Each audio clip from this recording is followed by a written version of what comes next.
Massachusetts, John Hollis from St. Louis, Marco Safaras from L.A., and Carmen Williamson from Toledo. The action begins. Quickly, Tillman goes to the familiar role. Steady movement. Try and use the jab and keep Tyson off you. He was knocked down in the first round, Tillman was, by Tyson in Fort Worth on June the 10th. Came back to win the fight.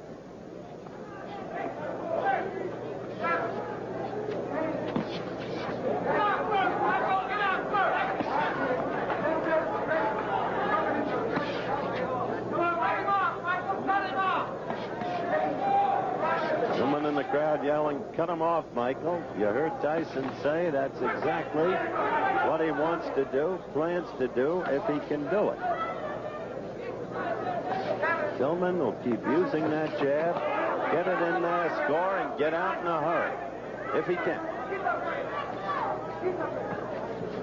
Very basic boxing there.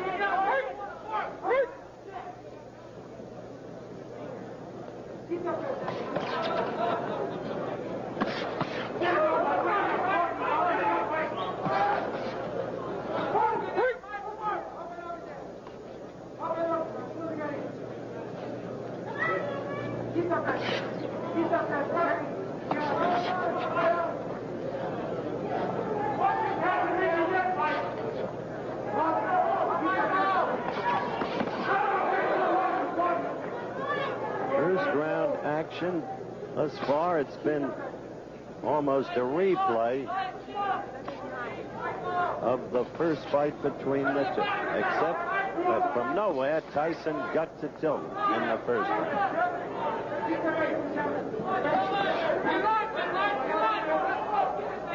One can see Tyson developing from fight to fight. As a boxer, I mean. No longer awkward, flat-footed. He's not fast, no question about that. He doesn't have the body to be fast. But he's not ponderous either.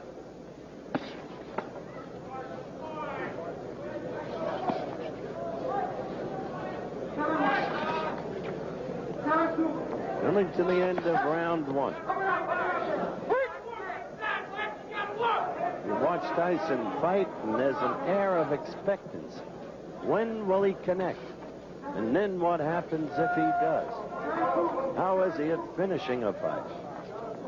Couldn't do it in the first fight. But he's got a succession of knockouts as an amateur. First round ends. We'll be back.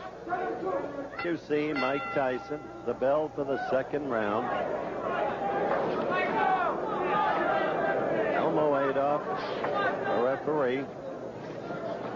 First round, I think, fought to Tillman's pace and plan.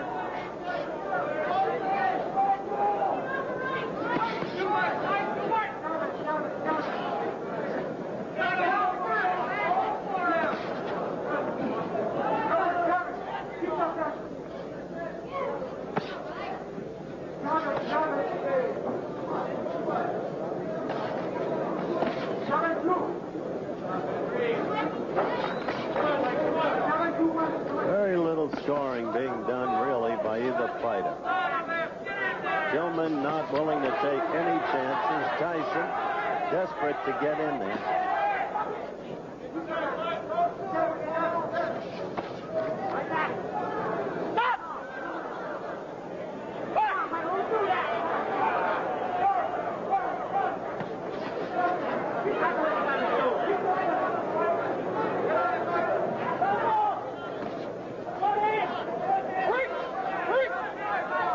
D'Amato feels that the amateur judges have not been fair to his fighter. He thought Tyson won the last time around against Tillman. He's entitled to his opinion, of course. But Tillman won an unanimous decision. And one is always very subjective about one's fighter.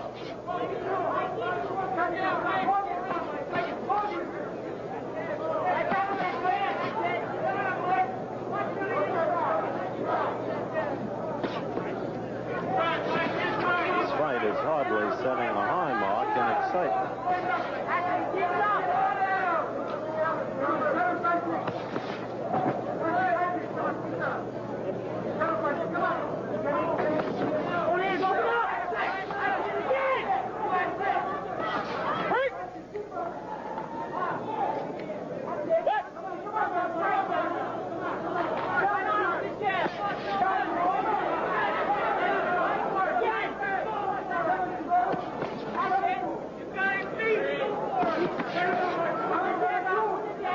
Give Tyson this. He's trying to force the action.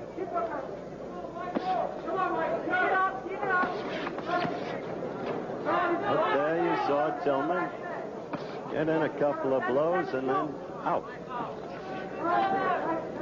This won't be too easy a fight to score either, unless something dramatic happens.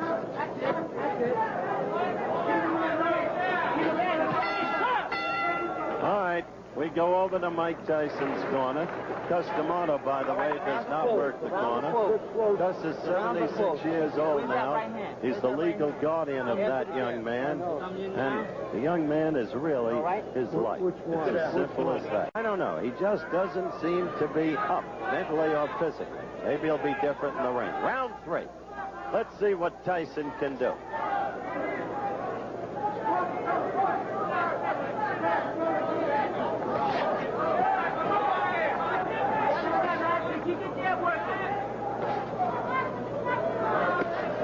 Round 3. Tyson, aggressive, but a touch wild there.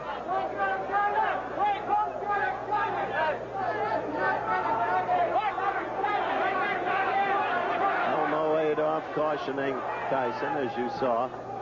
Back to the action.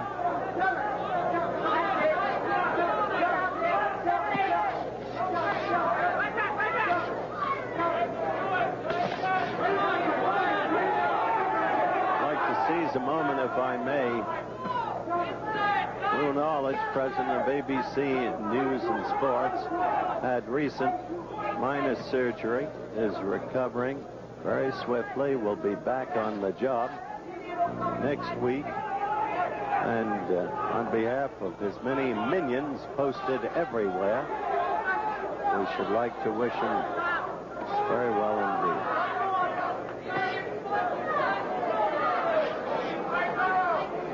Third and final round. A good right by Tyson. Finally, he got that in there. And Tillman felt it, and he will stay away. Didn't come until the 3rd round.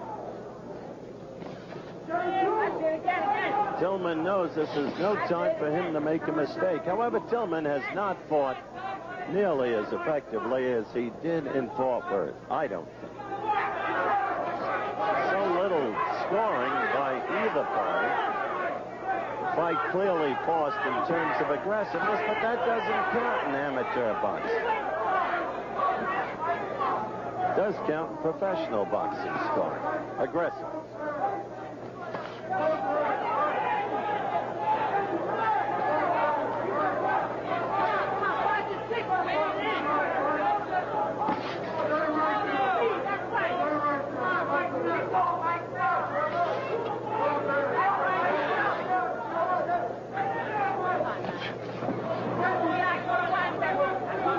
Counting down to the end of the fight.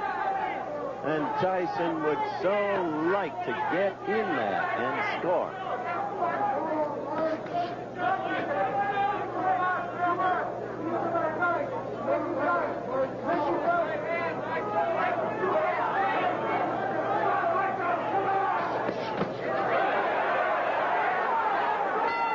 Okay, that's it. We follow Mike Tyson to his corner, and I think he's got a better shot at winning this fight by far than he had the last time around. We'll be back with more coverage of the Olympic box-offs after this ABC promo and a word from our local stations. The winner in the heavyweight division and an established member of the 1984 Olympic team from Los Angeles, California, in the red corner, So they gave it to Henry Tillman, obviously on the basis of more apparent style and class. The aggressor was Mike Tyson, but as I explained, aggressiveness in amateur boxing is not rewarded with points. What is rewarded with points? That's what I meant earlier in the evening when I said defense can be as important